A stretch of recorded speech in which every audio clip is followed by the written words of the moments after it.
நம்முடைய அருமை ஆண்டவரும் இரட்சகரும் ஆகிய இயேசு கிறிஸ்துவின் இடையற்ற நாமத்தினாலே உங்களை யாவரையும் வாழ்த்தி வரவேற்கிறேன். தேவனாகிய கர்த்தர் தாமே இந்த ஆராதனை ஆசீர்வதிப்பாராக. நாம் தொடர்ந்து தியானித்துக் கொண்டு வருகிறோம். சங்கீதம் 40வது அதிகாரத்தில் முதல் வசனம். கர்த்தருக்காக பொறுமையுடன் காத்திருந்தேன். அவர் என்னிடமாய் சாய்ந்து என் கூப்பிடுதலை கேட்டார். கர்த்தருக்காக நான் பொறுமையுடன் காத்திருந்தேன். சில இடங்களிலே நம்மளால காத்திருக்க முடிகிறது, சில இடங்களிலே காத்திருக்க முடியவில்லை. உண்மைதானா?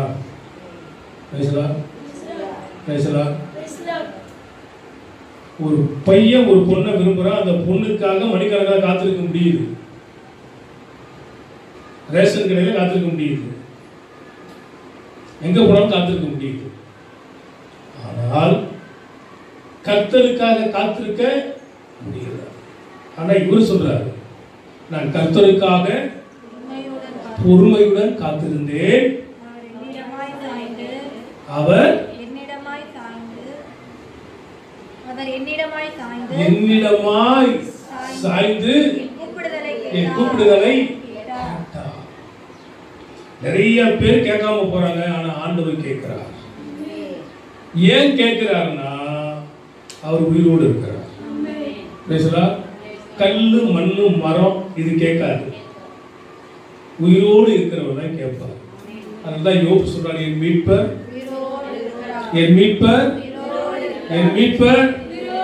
உங்களுடைய கண்ணீரையும் காண்கிறார், உங்கள் வேதனையையும் காண்கிறார், உங்களுடைய இருதயத்தின் நினைவையும் அவர் காண்கிறார்.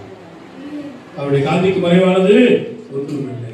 கர்த்தருக்காக பொறுமையுடன் காத்திருந்தேன், அவர் என் பக்கமாய் சாய்ந்து என் கூப்பிடுதலை கேட்டார். நிறைய பேருடைய கூப்பிடுதலை கர்த்தர் கேட்டிருக்கிறார். உங்கள் கூப்பிடுதலை கேட்பார். அது சீக்கிரத்தில் நீங்கிவிடும் இந்த லேசான. சில சமயங்களில சொல்லுவாங்க, பைபிள் சொல்லுது, பேசாவிட்டால் மூடனும் ஞானி எனப்படுவான். என்னவா?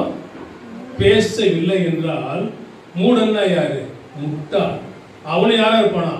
ஞானி எனப்படுவான். அதே சமயத்துல சில சமயத்துல சொல்ல வேண்டியதை சொல்லி ஆகணும்.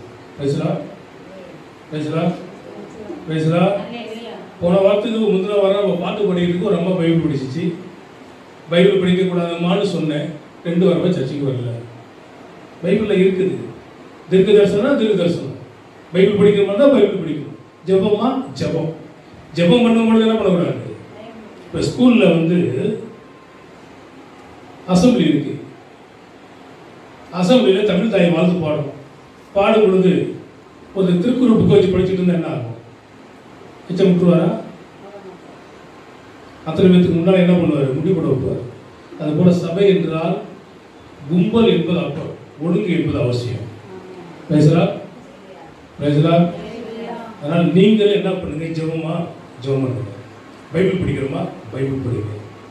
பாடுறோமா? பாடுங்க. பாடும் பொழுது ஜெபம் பண்ணுவதோ, ஜெபம் பண்ணும்போது பைபிள் படிப்பதோ பண்ணக்கூடாது.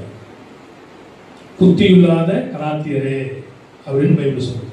அது புத்தி இல்லாதவங்க செய்யற காரியம் தான். அது புத்தி உள்ளவங்க அப்படி செய்ய மாட்டாங்க. நம்மளுக்கு என்ன இருக்குது? பைபிள் இருக்குதுங்களா? அந்த மாதிரி என்ன சொல்றாங்களோ அப்படிதான் நம்ம செய்யணும். ஆங்கில பாடம் நடத்திக்கிட்டு இருக்கும் பொழுது கணக்கு புத்தகத்தை வச்சு பார்த்துட்டு இருக்க கூடாது, பிரச்சனை வந்து. அதனால பாட்டு பாடுறோமா? பாட்டு பாடுறோம். சங்கீதம் வாசிக்கிறோமா? சங்கீதம் வாசிக்கிறோம். ஜெபம் பண்ணுறோமா? ஜெபம் பண்ணுவோம். கை தட்டுறோமா?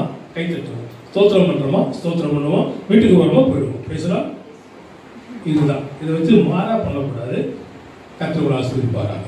இந்த வசனம் சொல்கிறது, கர்த்தருக்காக பொறுமையுடன் காத்திருந்தேன், அவர் என் பக்கமாய் சாய்ந்து என் கூப்பிடுதலை அவர் கேட்கறதுக்கு ஒரு செகண்ட் போதும். பேதுரு கடலில் மூழ்கும் பொழுது ஐயரே என்னை ரட்சியும் கேட்டாரா? கேட்டாரா? கேட்டாரா? கேட்டா. அப்ப நம்ம சத்தத்தை இத்தனை நாள் ஜெபம் பண்ணி இருக்கீங்க, இத்தனை கண்ணீர் வடிக்கிறீங்க, கேட்காம இருப்பாரா? கேட்பா. ஒவ்வொன்றுக்கும் ஒவ்வொரு காலம் உண்டு. பேசலா? ஒவ்வொன்றுக்கும். எகிப்துல 430 வருஷம் அங்க போட்டு வாட்டி வதக்கினார் ஆண்டவர். அது அவருடைய சித்தம். எனவே நமது வாழ்க்கையில தேவனுடைய திட்டம், தேவனுடைய சித்தம் இல்லாமல் தலையில் இருக்கிற ஒரு முடி கூட கீழே விழாது. ஆனால் இந்த முடியை விட பிரச்சனைகள் நமக்கு அதிகமா இருக்குது. பேசலாம். முடியை எண்ண முடியாது. அது போல நமது வாழ்க்கையில தினந்தோறும் என்ன இருக்குது? பிரச்சனைகள் மேல் பிரச்சனைகள், போராட்டங்கள் மேல் போராட்டங்கள் வந்து கொண்டுதான் இருக்கிறது. பேசலாம். பேசலாம். உங்கள் இருதயம் கலங்காமலும் பயப்படாமலும் இருப்பதாக. அப்ப பொறுமையை குறித்து நம்ம பார்த்துட்டு வரோம். ஒண்ணு நீடிய பொறுமை பார்த்தோம். இரண்டாவது உபத்திரவத்தில் பொறுமை. மூன்றாவது காத்திருக்கும் பொறுமை.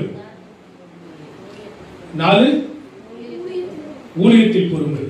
5 ஜீவியத்தில் பொறுமை. 6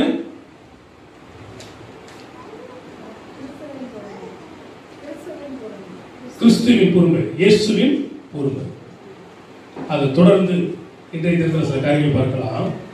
இந்த பொறுமைக்கான கட்டளைகள் அல்லது பொறுமைக்கான போதனைகள் என்ன வேதம் சொல்றது? பொறுமைக்கான கட்டளை அல்லது பொறுமைக்கான போதனை. உலகத்தில் சொல்றாங்க, என்ன சொல்றாங்கன்னா, போதனை செய்தவரை விட்டுவிடு, போதகத்தை விட்டு விடாது. எதை விட்டுணுமா? போதனை செய்தவரை விட்டுவிடு. ஆனா எதை விட்டு விடாது? போதனையை விட்டு விடாது. ஏன்னா போதனை செஞ்சவங்க ஒரு வேலை தவறா கூட போயிடலாம். ஆனா போதனை ஒரு காலம் என்ன பண்ணாது? தவறா இருக்காது.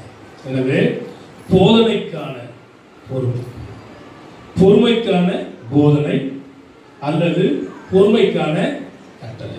இப்படி வேதம் என்ன சொல்லுகிறது? 1 தீமோத்தேயு 3ஆம் அதிகாரம் 1-5. கண்காணிப்பை விரும்புகிறவன் நல்ல வேலையை விரும்புகிறான். நல்ல வேலை என்னன்னா இந்த கண்காணி. சில இடங்களில் எஸ்டேட்லாம் பார்த்தீங்கன்னா கண்காணின்னு சொல்லுவாங்க. இந்த கண்காணி அப்படின்ற இடத்துல தான் ஆங்கிலத்தில் பிஷப் அப்படின்னு. கண்காணின்ற வார்த்தைக்கு என்னது? பிஷப். இப்ப இந்த பிஷப் அப்படின்னா அந்தந்த திருச்சபையை நடத்துகிறவனுக்கு பேரு பிஷப். எல்லாரும் போடலாம். இதை விளக்க தெரியாத ஆட்கள் நிறைய பேர் குழப்பிக்கிறாங்க. ஓவர் சீரியர் அதுக்கு பேரு பிஷப், மேய்ப்பன் அதுக்கு பேரு பிஷப், கண்காணி அதுக்கு பேரு பிஷப். கண்காணியானவன் நல்ல வேலையை விரும்புகிறான். அப்போ ஒவ்வொரு மக்களும் எதை விரும்புறாங்க? படிச்ச பிறகு தனக்கு ஒரு நல்ல வேலை கிடைக்க வேண்டும் அப்படின்னு விரும்புகிறாங்க. அப்ப கண்காணியானவன் நல்ல ஒரு வேலையை விரும்புகிறான். இது உண்மையான வார்த்தை. கண்காணியானவன் நல்ல வேலையை விரும்புகிறான். இது உண்மையான வார்த்தை. ஆகையால் கண்காணியானவன் குற்றம் சாட்டப்படாதவனும் ஒரே மனைவியை உடைய புருஷனும் ஜாக்கிரதை உள்ளவனும் தெளிந்த புத்தி உள்ளவனும் யோக்கியத்தை உள்ளவனும் அந்நியரை உபசரிக்கிறவனும் போதக சமர்த்தனுமாக இருக்க வேண்டும். அவன் மதுபான பிரியனும் அடிக்கிறவனும் இழிவான ஆதாயத்தை இச்சிக்கிறவனுமாயிராமல் பொறுமை உள்ளவனும் சண்டை பண்ணாதவனும் பண ஆசை இல்லாதவனுமாய் இருந்து தன் சொந்த குடும்பத்தை நன்றாய் நடத்துகிறவனும் உள்ளவனுமாய் இருக்க வேண்டும். தன் பிள்ளைகளை சகல நல் ஒழுக்கங்களிலும் கீழ்ப்படிய பண்ணுகிறவனுமாய் இருக்க வேண்டும். ஒருவன் தன் சொந்த குடும்பத்தை நடத்த அறியாதிருந்தால் தேவனுடைய சபையை எப்படி நடத்துவான்? இங்க என்னவாக கொடுக்கப்படுகிறது? இந்த வார்த்தைகள் எதுக்காக கொடுக்கப்படுகிறது? என்னவா கொடுக்கப்பட்டிருக்கிறது? கட்டளை. பொறுமைக்கான கட்டளை, பொறுமைக்கான உபதேசம், பொறுமைக்கான போதனை. இது ஊழியர்களுக்காக பிரசங்கம் பண்ணக்கூடிய ஒரு வார்த்தைகளாக இருந்தாலும் இங்கே கட்டளை என்பது நம்ம எல்லாருக்குமே சேர்த்து தான் கொடுக்கப்பட்டிருக்கிறது. ஊழியக்காரர்களுக்கு தனியாகவும் விசுவாசிகளுக்கு தனியாகவும் கட்டளைகள் 10 கட்டளைனா எல்லாத்துக்கும் தான். ஆமென். பேசலாம். அப்போ இந்த கண்காணியானவன் நல்ல வேலையை விரும்புகிறான். நாமும் நல்லா படிக்கிறோம், படிச்சுட்டு நல்ல ஒரு வேலையை விரும்புகிறோம், நல்ல சம்பளம் வேண்டும் என்று விரும்புகிறோம், நல்ல ஒரு வீடை கட்ட வேண்டும் என்று நினைக்கிறோம், நல்ல ஒரு வாழ்க்கை வாழ வேண்டும், நல்லபடியா பிரச்சனை இல்லாமல் இந்த உலகத்தை விட்டு போயிட வேண்டும், இப்படி எல்லாம் நினைக்கிறோம். ஆனா இங்கே சொல்லுகிறது அதனுடைய குவாலிட்டி, அவன் சண்டை பண்ணாதவனாயும் இழிவான ஆதாயத்தை இச்சிக்காதவனை. ஏன் இச்சிக்கணும்? இந்த இச்சையினாலதான் உலகத்துல பிரச்சனை வந்துச்சு. அந்த கனி பார்ப்பதற்கு இச்சிக்கப்படத்தக்கதாய் அதை இச்சித்தா அது நிமித்தமாக பிரச்சனை வந்தது. இன்றைய தினத்திலேயும் இச்சை, இந்த இச்சையை அடக்கணும். அப்ப கண்காணியானவன் இச்சை அடக்க உள்ளவனாகவும் சண்டை பண்ணாதவனாகவும், சில சமயங்களிலே நமக்கு பேசுகிற வார்த்தைகள் அந்த டோன் எப்படி இருக்குமா, சண்டை போடுற மாதிரியே கூட இருக்கும். ஒரு சிலருடைய குரல் வளம் அப்படி இருக்கும். ஒரு சிலர்கள் வெண்கல குரல் உடையவர்களாக இருப்பாங்க. ரமணி அக்கா எஸ்தரக்காலாம் இருக்கிறாங்க, அவங்களுடைய டோன் பார்த்தீங்கன்னா கணீர் கணீர் கணீர்னு இருக்கும். ஆனா இப்ப எல்லாம் குறைஞ்சு போயிருக்குது. இன்னும் 2 மாசம் எல்லாம் விரும்பாயிடும். பேசலாம்.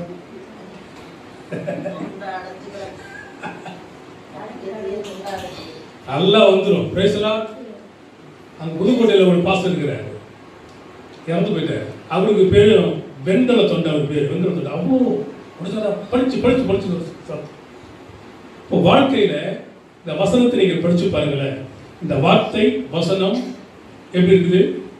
நம்மளுடைய நேர்மையான வாழ்க்கையை குறித்து இந்த வசனங்கள் போதனைகளாக சொல்லப்பட்டிருக்கிறது. அவன் என்ன உள்ளவனா இருக்கணுமா? பொறுமை. என்ன இருக்குதா? இப்ப நம்ம ஊழியக்காரர்கள் இடத்துல கூட சில சமயங்களில பொறுமைகள் இல்லாம போகுது. அப்படின்னா ஆண்டவர் சொன்னாரு, மோசே குறித்து சொன்னாரு. என்ன சொன்னாரு? என் வீட்டில் எங்கும் இன்னொன்னு அவன் யாரு ரொம்ப பொறுமை உள்ளவனா இருந்தான்.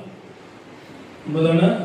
அப்படி பொறுமை உள்ளவனா இருந்ததான மோசையை பார்த்து மக்கள் போராடி அதை இதுவும் பண்ணும் பொழுது பேச வேண்டிய கண்மலை என்ன பண்ண அடிச்சான். அடிச்சானா இல்லையா? அடிச்சது நிமித்தம் என்னாச்சு?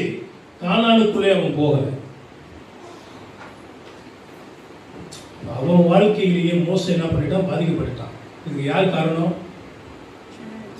மக்கள் தான் காரணம். அப்ப கண்காணியானவன், படிங்க, கண்காணியானவன்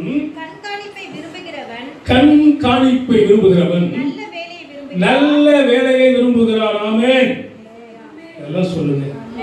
எதை வேலையை விரும்புகிறான்? நல்ல வேலையை விரும்புகிறான். அது என்ன வார்த்தை? உண்மையான வார்த்தை. ஆகையால் கண்காணியானவன், அவருடைய குவாலிட்டி. ஒரு வேலைக்குன்னா அது ஒரு குவாலிட்டி இருக்குது. இவர் இவ்வளவு படிச்சிருக்கணும், அந்த மாதிரி ஒரு குவாலிட்டி எல்லாம் பாக்குறாங்க. ஒரு பெண்ணு பார்க்கப்படுறதுக்கு ஒரு குவாலிட்டி பாக்குறாங்க, மாப்பிள்ளை பார்க்கறதுக்கு என்ன பண்றாங்க? குவாலிட்டி பாக்குறாங்க. அது போல கண்காணியானவன், சொல்ல சொல்ல ஒரு ஆமென் சொல்லணும். கண்காணியானவன் குற்றம் சாட்டப்படாதவனும் ஒரே மனைவியுடைய புருஷனும் ஜாக்கிரதை உள்ளவனும் தெளிந்த புத்தி உள்ளவனும் யோக்கியதை உள்ளவனும் அந்நியனை உபசரிக்கிறவனும் போதக சமார்த்தனும் மதுபான பிரியனும் அடிக்கிறவனும் இழிவான ஆதாயத்தை இச்சிக்கிறவனுமாய் இராமல் பொறுமை உள்ளவனும் சண்டை பண்ணாதவனும் பண ஆசை இல்லாதவனுமாக இருந்து தன் சொந்த குடும்பத்தை நன்றாக நடத்தி தன் பிள்ளைகளை சகல நல் ஒழுக்கம் உள்ளவர்களாக கீழ்ப்படிய பண்ணுகிறவனுமாய் இருக்க வேண்டும். ஒருவன் தன் சொந்த குடும்பத்தை நடத்த அறியாதிருந்தால் தேவனுடைய சபையை எப்படி நடத்துவார்? எனவே இந்த நல்ல வேலை போதக ஊழியம் திருச்சபை ஊழியத்தை செய்கிறவன் இந்த குவாலிட்டி எல்லாம் உனக்கு வேண்டும் என்று சொல்லி போதனையாய் கர்த்தர் கொடுத்திருக்கிறார். இப்ப இந்த குவாலிட்டி இல்லைன்னா சபையை நடத்த முடியாது. இன்னைக்கு ஒரு சில சபைகள் பெரிய பெரிய சபைகள் இருக்கு. ரெண்டு பிரச்சனை இருக்குது. ஒன்னு சபையில் ஆயிரக்கணக்கான மக்கள் இருப்பாங்க, குடும்பம் வந்து பிரிஞ்சு போயிடும். வேலை சொல்லுது தன்னுடைய சொந்த குடும்பத்தை நடத்தாதவன் எப்படி தேவனுடைய சபையை நடத்துவான்?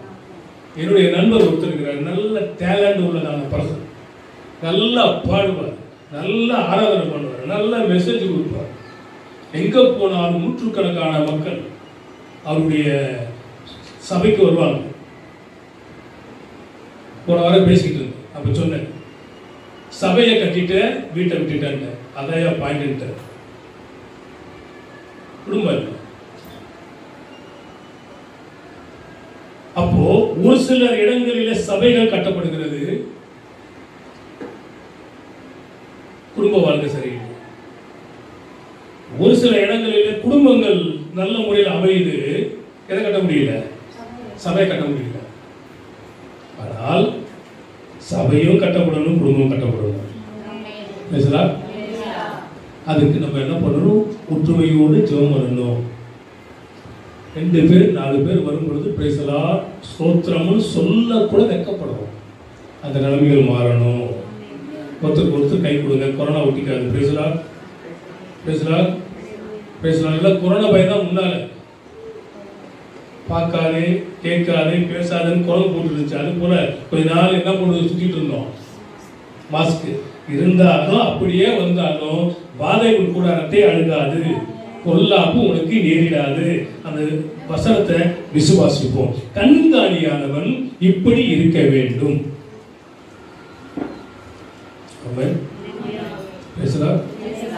இன்னொரு வசனம் தீத்து 2ஆம் அதிகாரம் 2-13 வசனம். முதிர் வயது உள்ள புருஷர்கள் ஜாக்கிரதை உள்ளவர்களும் நல் ஒழுக்கம் உள்ளவர்களும் தெளிந்த புத்தி உள்ளவர்களும் விசுவாசத்திலும் அன்பிலும் பொறுமையிலும் ஆரோக்கியம் உள்ளவர்களுமாய் இருக்கும்படி புத்தி சொல்லு. முதிர் வயதுள்ள ஸ்திரீகளும் அப்படியே பரிசுத்தத்துக்கு ஏற்ற விதமாய் நடக்கிறவர்களும் அவதூறு பண்ணாதவர்களும் மதுபானத்துக்கு அடிமைப்படாதவர்களுமாய் இருக்கவும் தேவ வசனம் தூஷிக்கப்படாதபடிக்கு பாலிய ஸ்திரீகள் தங்கள் புருஷர்களிடத்திலும் தங்கள் பிள்ளைகளிடத்திலும் அன்புள்ளவர்களும் தெளிந்த புத்தி உள்ளவர்களும் கற்புள்ளவர்களும் வீட்டில் தரித்திருக்கிறவர்களும் நல்லவர்களும் தங்கள் புருஷருக்கு கீழ்ப்படிகிறவர்களாய் இருக்கும்படி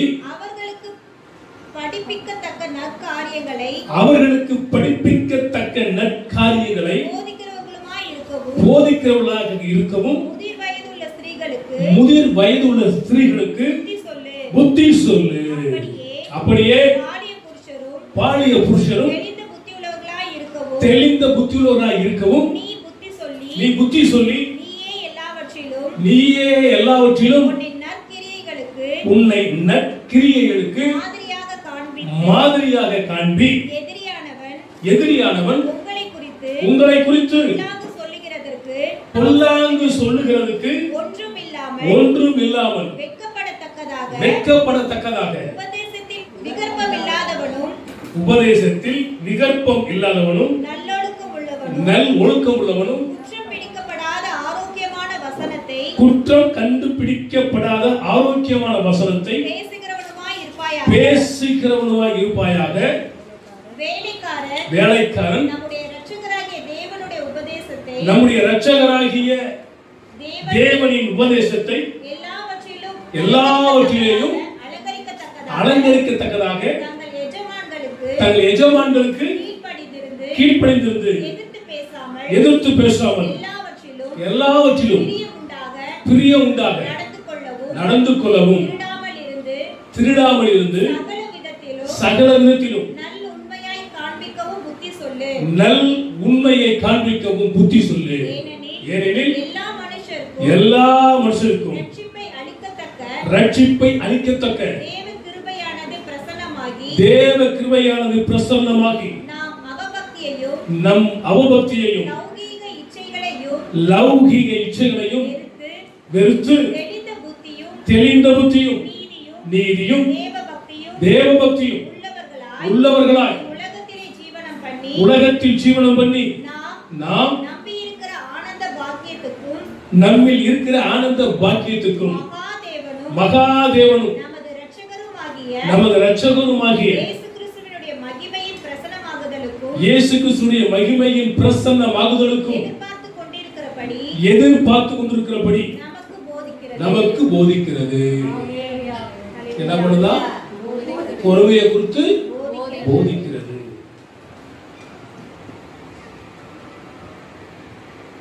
அப்ப அந்த போதிக்கிறது அப்படின்னா நம்ம போதிக்கணுமா போதிக்க கூடாதா? இப்ப இவ்வளவு பெரிய பட்டியலை கர்த்தர் போதனையா கொடுக்கிறார். விசுவாச பிள்ளைகளாகிய உங்களுக்கு எனக்கும், தேவனை ஏற்றுக்கொண்ட உங்களுக்கு எனக்கும் இத்தனை குவாலிட்டிகளை கொடுக்கிறார். எல்லாம் சொல்லிட்டு கடைசியில பொறுமை. Amen. Praise Lord. Praise Lord. இது போதனைக்காய் கொடுக்கப்பட்டிருக்கிறது. பொறுமைக்கான போதனை. என்னடா சாமி வேதனைன்றீங்களா? அந்த போதனையை கேட்டா வேதனை போயிடும். ஆமென். மதுபானம் பண்ணாமலும் ஒரு அம்மா குறித்து சொல்றேன், நீ எவ்வளவு நேரம் நீ குடிச்சு வெறிச்சு இருப்ப? யாருக்கு சொன்னாங்க? அண்ணா. உமது அடியால் அப்படிப்பட்டவள் அல்ல, பெரியாரின் பிள்ளையர் அல்ல, நான் மன கிளேசமான ஸ்திரீ. அப்படின்னா ஆண்டவருடைய பாதத்தில் உட்கார்ந்து நான் கண்ணீரை ஊத்திக்கிட்டு இருக்கிறேன். அப்ப அவர் சொல்றாரு, ஏலி நீ போ, உங்க ஜெபம் கேட்கப்பட்டது. பேசலா வேற சொல்கிறது, அவள் பிறகு துக்கமுகமாக இருக்கவில்லை. ஆரம்பத்தில் பார்க்கும்போது அவங்க குடிக்காரி கூட தான் தெரிஞ்சிச்சு, ஆனா நம்ம குடிக்கல. அந்த அளவுக்கு தேவ சமூகத்தினுடைய கண்ணீரை ஊற்றினாங்க. அப்போ நம்ம நல் ஒழுக்க உள்ளவர்களாகவும் வீட்டில தங்குகிறவர்களா இருக்கணும். பேசலா ஒரு பாட்டு உண்டு, வீடு வரை உறவு வீதி வரை மனைவி. இன்னைக்கு எல்லாம் எங்கதான் இருக்கிறாங்க? வீதியில் தான் இருக்கிறாங்க.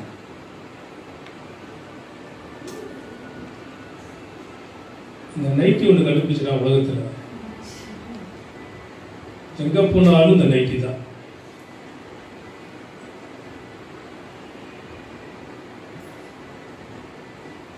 பட்லர்னு ஒரு சில ட்ரெஸ் இருக்குது. சமையல் பண்ணும்போது அந்த ட்ரெஸ்ஸை போடுவோம். இது யூனிஃபார்ம் டெய்லி அப்படியே போட்டுட்டு கேட்டால் அது ஃப்ரீயாக இருந்து போனால் சரி வீட்டோட இருந்துட்டு போயிருந்தோம். கடத்தெருவில் இருந்து எல்லா இடத்துக்கும் அப்படி போயிட்டு சுற்றிக்கிட்டு இருக்கும்பொழுது, வண்டி ஓட்டும்பொழுது, போகும்போது வரும்போதெல்லாம் பார்த்தீங்கன்னா அது கொஞ்சம் அநாகரிகமான காரியமாக தான் எனக்கு தோணுது.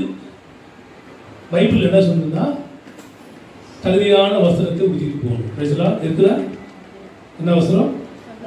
எல்லாவற்றையும் அனுபவிக்கிறதுக்கு அதிகாரம் உண்டு. எல்லாம் எனக்கு நமக்கு எது தகுதியோ அந்த மாதிரி ட்ரெஸ் நம்ம போட்டுட்டு போகணும். வீட்டில் தரித்திருக்கணும். நல்ல ஒழுக்கம் உள்ளவர்களா இருக்கணும். குற்றம் சாட்டப்படாதவர்களா இருக்கணும். புரணி பேசாதவர்களா இருக்கணும். பிறருடைய பொருளை இச்சிக்காதவர்களா இருக்கணும். பிறரை அவதூறு பண்ணாதவர்களா இருக்கணும். தேவனுக்கு பிரியமான வாழ்க்கை வாழணும். இப்படி உள்ளவங்க அந்த ஆனந்த பாக்கிய சபை அங்க போகணும். அவங்க அந்த நம்பிக்கையில தான் இருக்கணும். அந்த ஆனந்த பாக்கிய சபைக்கு அவர் தான் தேவன். அந்த சபைக்கு நம்ம போகணும் வந்தா பக்தன் பாடுகிறார், சர்வ சங்க சபையினில் அங்கமானே. பட்டியலா சொல்லுங்க. சர்வ சங்க சபையில் அங்கமானே, சர்வலோக சபையிலே அங்கமானே. நம்மளே ஒரு சங்கமா இருக்கிற எங்க அங்கமாகிறது? அந்த ஆனந்த பாக்கிய சபைக்கு போகணுமா இருந்தா சர்வ சங்க சபையினில் அங்கமானே. அப்ப அந்த சபையில் இருக்கிற அங்கத்தினர்களாய் ஆட்டுக்குட்டி இரத்தத்தினால் மீட்கப்பட்டவர்கள் தான் என்ன பண்ணணும்? அங்கமாய் இருப்போம். அந்த ஆட்டுக்குட்டி இரத்தத்தினால் மீட்கப்பட்டவர்கள் மாத்திரம்தான் அங்கே அங்க வகிப்பார்கள். அருவருப்பு உள்ளதும் அசுத்த உள்ளதும் அங்கே வருவதில்லை. அந்த சபைக்கு வரும் வரந்தா கிருபையினால் இயேசுவின் இரத்தத்தினால் மீட்கப்பட்ட ராஜரீக ஆசாரிய கூட்டம் தான் மகிழ்ந்து பாடி சீயோனுக்கு வருவார். அந்த கூட்டம் தான் அந்த நம்பிக்கையோட கூட இருக்குது. ஏன்னா பரலோகத்தை ஒருவனும் கண்டதில்லை, எப்படி இருக்குன்னு யாருக்கும் தெரியாது. சில சொல்றாங்க, நான் போனேன் வந்தேன் அங்க நான் பார்த்தேன், இதெல்லாம் நான் ஏத்துக்கிறது இல்லை, பைபிள் ஏத்துக்கிறது இல்லை. ஏன்னா அதை குறித்ததான எந்த ஒரு நாலேஜும் பைபிள்ல இல்லை. ஆனால் பரலோகம் எப்படி இருக்கும் என்று எழுதப்பட்டிருக்கிறது. சுத்த தங்கம், வச்சிரக்கல், இந்திரநீலம், சந்திரகாந்தம், படிகை பச்சை, ரத்தினம், ஆனந்தி, சுகந்தம் இவைகளினால் கட்டப்பட்டிருக்கிறது. கர்த்தரால் மீட்கப்பட்டவர்கள் நம்ம போயிடுவோம். அங்கே ஜீவ தண்ணீர் இருக்கிறது, ஜீவ அப்பம் இருக்கிறது. அங்க சூரியன் இல்லை, சந்திரன் இல்லை, நட்சத்திரம் இல்லை, ஆட்டுக்குட்டியானவை அதற்கு வெளிச்சம், இப்படியெல்லாம் இருக்குது. பரலோகம் எப்படி இருக்கும் அப்படின்றது இருக்குது. ஆனா அங்க போயிட்டு வந்தவரும் ஏறினவரும் இறங்கினவரும் இயேசுவை தவிர ஒருவரும் இல்லை. நிறைய பேர் போயிட்டு வந்த சொல்றாங்க, ஏனோக்கு போனான் வந்தானா? இப்ப இவங்க எல்லாம் ஏனோக்கு விட சொல்லி கும்பிடலாம். ஏன் அப்படின்னா அவனுக்கு தெரியும் அந்த இடத்தை விட்டு வேற ஒரு இடம் நமக்கு தேவையில்லை. பேசலாம் அப்படியே போய் செட்டில் ஆயிடும். இவங்க என்னமோ போறதும் வர்றதும், சத்திரம் பஸ் ஸ்டாண்டுக்கு பஸ் ஏறுறதும் வர்றதும், இதெல்லாம் பைபிள் ஏற்றுக்கிறாங்க. நீங்க எல்லாம் போன வருவீங்களா? அங்கே இருந்துருவீங்க. அவன் பேசலாம் அவ்வளவு பிரச்சனை இருக்கு. திரும்பி பார்த்தோம்னா என்ன தெரியுமா? லோத்து மலை புத்துனா கூட ஆயிடுவோம். நியமிக்கப்பட்ட ஓட்டத்துல பொறுமையோடு கூட ஓடிக்கொண்டிருக்கிறோம். ஆமென். ஓட்டத்தை துவக்கிறவர், விசுவாசத்தை துவக்கிறவர், முடிக்கிறவர் அவர்தான். நம்மளா ஓடிடுவோம்னு நினைக்கிறேன். பிரேசலா நம்மளா கட்டாயம் போயிடுவோம். இத்தனை பாடுகள் துன்பங்கள்லாம் சகிக்கிறோம். எதுக்கு? அந்த ஆனந்த பாக்கியத்தை அடைய வேண்டும் என்பதற்காக. அதற்காக தான் ஆண்டவர் நமக்கு என்ன பண்ணிருக்காரு? உபதேசமா கட்டளைகளாக இதை நமக்கு கொடுத்திருக்கிறார். யாக்கோபு 5ஆம் அதிகாரம் 7 to 11 வசனம். இப்படி இருக்க சகோதரரே கர்த்தர் வருமளவும் நீடிய பொறுமையாயிருங்கள். எப்படிங்க? எது வரையிலுமா? கர்த்தர் வருமளவும் நீடிய பொறுமையாயிருங்கள். இதோ பயிரிடுகிறவன் பூமியுடைய நற்பலனை அடைய வேண்டும் என்று முன்மாறியும் பின்மாறியும் வருமளவும் நீடிய பொறுமையுடன் காத்திருக்கிறான். நீங்களும் நீடிய பொறுமையோடு இருந்து உங்கள் இருதயங்களை ஸ்திரப்படுத்துங்கள். கர்த்தரின் வருகை சமீபமா இருக்கிறதே. சகோதரரே, நீங்கள் நியாயம் தீர்க்கப்படாதபடிக்கு ஒருவருக்கொருவர் விரோதமாய் முறையிடாதிருங்கள். இதோ நியாயாதிபதி வாசற்படியில் இருக்கிறார். என் சகோதரரே, கர்த்தருடைய நாமத்தினாலே பேசின தீர்க்க தரிசனங்களை துன்பப்படுத்தலுக்கும் நீடிய பொறுமைக்கும் திருஷ்டாந்தமாக வைத்துக் கொள்ளுங்கள். இதோ பொறுமையா இருக்கிறவர்களை பாக்கியவான்கள் என்கிறோமே. யோபுவின் பொறுமையை குறித்து கேள்விப்பட்டிருக்கிறீர்களே, கர்த்தருடைய செயலின் முடிவையும் கண்டிருக்கிறீர்கள். கர்த்தர் மிகுந்த உருக்கமும் இரக்கமும் உள்ளவருமாக இருக்கிறாரே. இது போதனையா கொடுக்கப்படுகிறது.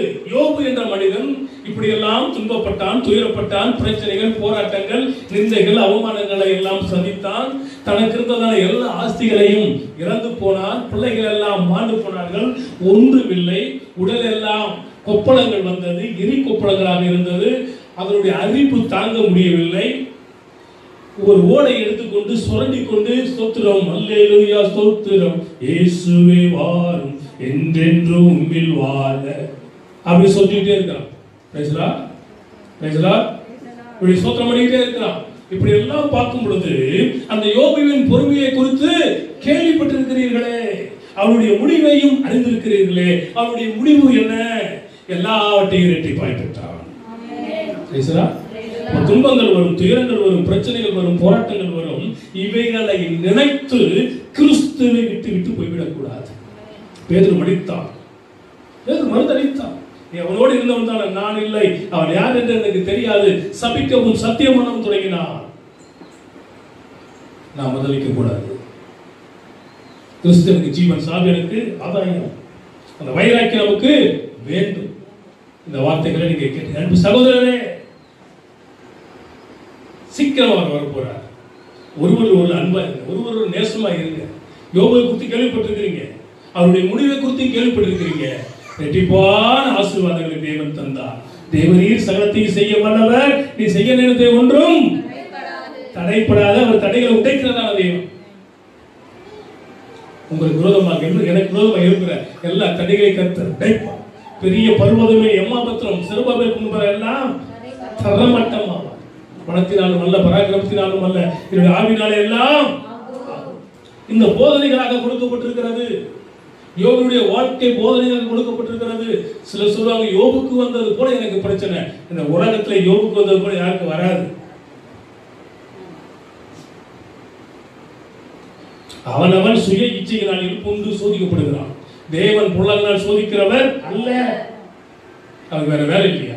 நம்மளே ஏதாவது போய் சிக்கல மாட்டிக்கிட்டு, பிரச்சனை மாட்டிக்கிட்டு ஐயோ முறையோன்னு கர்த்தரை நோக்கி கூப்பிடும் பொழுது அவர் மனம் இறங்குகிறார். ஏன்னு கேட்டா, அவர் இரக்கமும் மனதுருக்கமும் நீடிய சாந்தமும் மிகுந்த அன்பும் கிருபை உள்ள தேவன் தயவு பாராட்டுகிறார். நம்ம செஞ்சதெல்லாம் மன்னித்து மறந்து, நியாயாதிபதிகள் புத்தகம் அதான் சொல்லுது, தேவனுக்கு கோபத்தை உண்டாக்கும் பொழுது ஒரு ராஜாவை எழுப்பி இவர்களை அடிமைப்படுத்துவார். இவர்கள் எல்லாம் கர்த்தரை நோக்கி கூப்பிடும் பொழுது மனம் இறங்கி ஒரு ரட்சகனை எழுப்பி விடுதலை கொடுப்பார். நம்ம செய்ய வேண்டிய காரியங்கள் எல்லாம் ஆண்டவரே போதனைகளாக கொடுக்கப்பட்டிருக்கிறதான இந்த கட்டளைகள் எல்லாம், பொறுமையை கொடுத்ததான வார்த்தைகள் எல்லாம் நாங்கள் கேட்டு நாங்கள் கடைபிடிக்கணும்.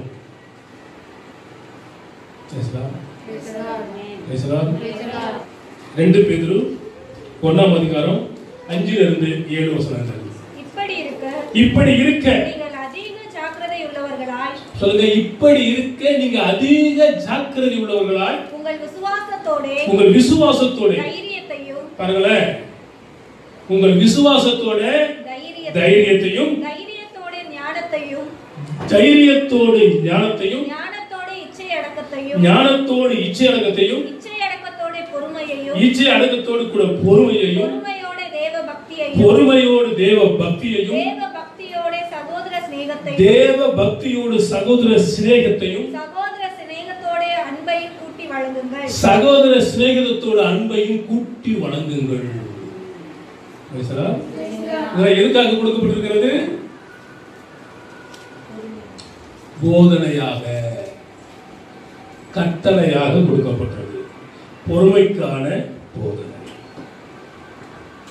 பொறுமைக்கான போதனை, பொறுமைக்கான கட்டளை. எனவே நாமும் இந்த போதனையின்படி கர்த்தருக்கு பிரியமாக நம்ம இருப்போம். 2 சகோதரர்கள் நண்பர்கள், 2 நண்பர்கள் போறான், கரடி வருது. ஒருத்தருக்கு மரம் ஏற தெரியும், ஒருத்தருக்கு மரம் ஏற தெரியாது. ஒருத்தர் மரத்தில் ஏறிக்கிட்டான், ஒருத்தர் கீழே படுத்துக்கிட்டான். கரடி வந்து இப்படி மோந்து பார்த்துச்சான். இவன் செத்து போன போல இருந்தானா, கரடி போயிடுச்சான். அவன் கீழே இறங்கி வந்து அவன் கேட்டானே, கரடி என்ன சொன்னிச்சு? இவன் என்ன சொல்றான்? மேலே இருக்கிறவன நம்பாத. ஏன்னா ஆபத்துல உதவணும். ஆபத்துல என்ன பண்ணல, தன் உயிர் மீட்கப்பட்ட போதும் சொல்லிட்டு அவன் என்ன பண்ணா, அவன் உயிரை காப்பாத்தினான். அப்படி அல்ல, இயேசுநாதர் எல்லாத்தையும் காப்பாற்ற தன் உயிரை கொடுத்தாரு. இந்த மேல உள்ள நம்பிதான் ஆகணும். அவன் மத்து மேல உள்ளவனை விட்டுருவோம், மேல இருக்கிற நம்பிதான். அப்போ பொறுமைக்கான போதனை.